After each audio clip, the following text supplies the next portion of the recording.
Dolls stay quiet. In this half-lit room, they're all I have left. Porcelain faces frozen in a smile. My fingers trace the cracked paint of a doll with a chipped arm. The dust falls in tiny clouds, shimmering like stars. They remind me of what I once needed. Silence, perfection, a place where nothing can harm you. The doll's eyes meet mine in the mirror, and I whisper, "You're perfect."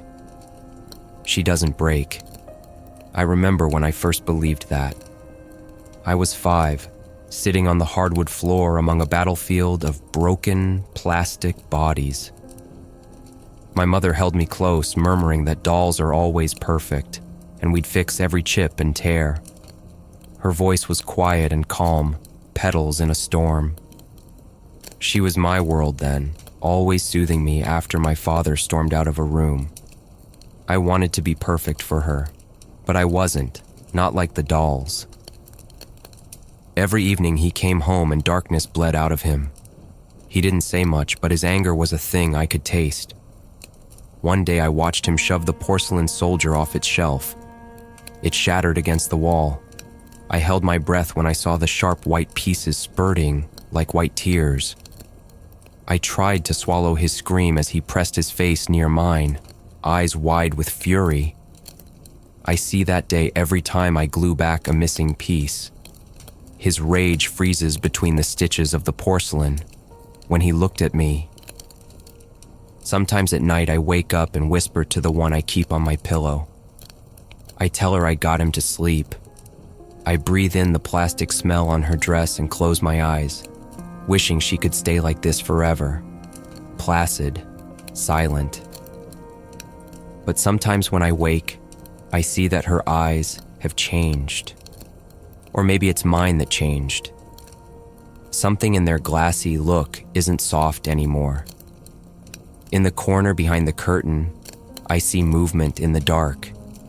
Her head turns just a fraction, and I remember. The hallway is narrow, and I walk barefoot. The floorboards creak under my weight.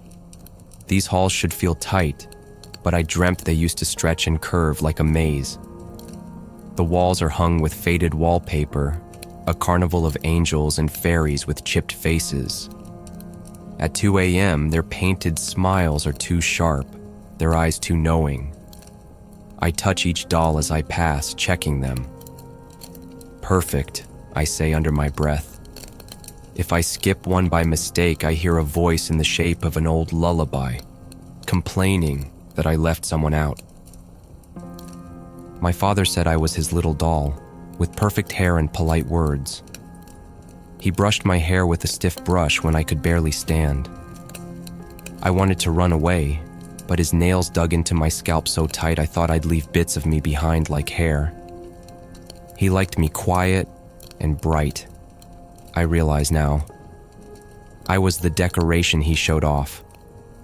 When I whimpered, he'd stare with that same blank smile the dolls have, then bring his arm down on my knuckles. A doll's hand is heavy in mine, and I learned to stay still. Sometimes I dream of waking up in a dollhouse instead of my bedroom.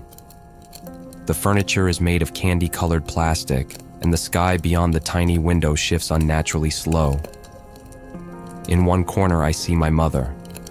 She is smiling at me. But there is something about her. Her head tilts too far. Her elbows bend the wrong way. She holds a doll, but the doll's face looks too much like mine. "They took it away, didn't they?" she asks, voice echoing. I don't remember how I answered. The figure in the dollhouse is gone. I can't tell what's real anymore. At night I hear faint scraping, like nails on wood, even though there's nothing there. In the daylight I find a doll's arm on the floor, or one of its eyes, staring at me silently. My mother used to say, "Dolls never turn on their masters." She said it like a song, like a prayer. Now every time I piece a doll back together, I wonder who is watching. When I run my finger along the seam of glue, it feels warm. I wonder if I'm the glue that keeps them together, or if they're trying to hold me together. My reflection in the old mirror is wrong. My head tilts on its neck too many times. My left cheek is marred by a small cut from last night. It didn't bleed, but I found it this morning and pressed my thumb against it, feeling the ridges of healing.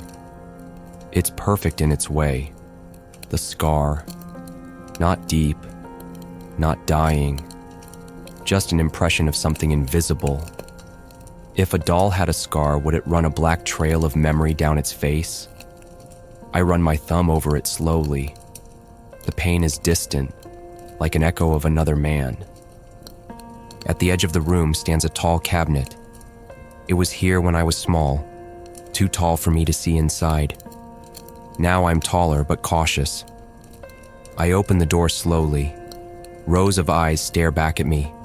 Dozens of dolls, some bald, some with hair like string. Blank heads with painted faces. I breathe in the dry dust and faint smell of plastic. Some of them wear cloth stitched shut like eyes, more like children who lost their voices than friends. One doll dressed in white has no eyes at all, and a thread is stitched where her mouth should be. I don't know what I am anymore.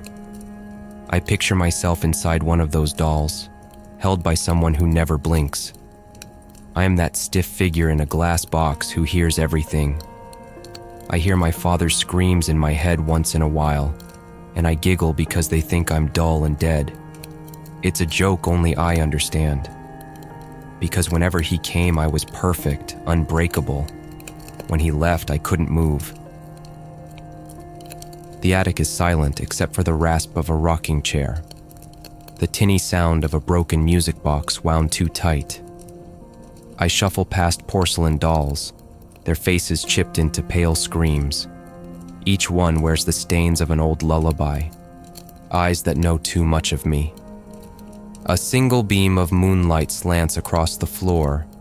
It picks out the soft pile of cedar shavings by the staircase, red tinged on one edge. My hands still smell of that bitter grain, and the blade that made it is warm in my pocket. My father is quiet now. I remember the way he used to dance me on his knee, humming doll melodies to carve the secret in my bones. There were mornings after those songs where I'd wait cold, peeling flower petals from my skin, stringy threads around my wrists that I never could untie. The doll's dress I wore sat heavy on the bed, sleeves torn away where he had pressed me last. I never forgot the softness in his voice when he said I was already broken. Now his voice is gone. I kneel and place a torn doll's head on the step. Its eyes stare blankly at me, the black holes of button sockets. I trace a crack running along its neck. Once he traced a scar like that on my spine. In my lap lies the tool I used tonight, the tiny carving blade I learned on, the silver awl that knew only creation. Dark stains crust the tip. It fits like a needle in my fingers. The night stills around me, as if listening to the drip of something finishing its story. Above the bed, strings for marionettes dangle unmoving. I feel the cord around my own wrist.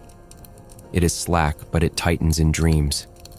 His old armchair groans somewhere behind me, the way it did when I was very small. I can almost hear the rasp of his breath from years ago, each syllable of my name, twisting the sawdust in my throat. It falls away now, that breath, blending into the ragged breath I draw. There are shards of a cracked mirror on the floor. I stare at my eyes fragmented across porcelain fragments. One eye is me, red-rimmed and trembling. The other is glass, curious, distant. Ghosts of lullabies swirl in the silence, the scent of cedar and loss. One last doll stands on the dresser, her mouth turned away, unfinished. I brush her cheek with a finger. The music box in her chest is winding down. The tune is too familiar to be comforting. I rise. In the doorway hangs a pale loop of string, coiled like an unused yo-yo. Rain begins to tap dance on the roof, a slow, sad heartbeat. In the mantel mirror, I catch the blur of movement behind me. A boy too still, doll limbs under the skin. I tip my head back and the floor falls away into shadow. The wind calls me further off the ledge, and for once I follow without fear. My mother used to say dolls are eternal. Perhaps I will become too.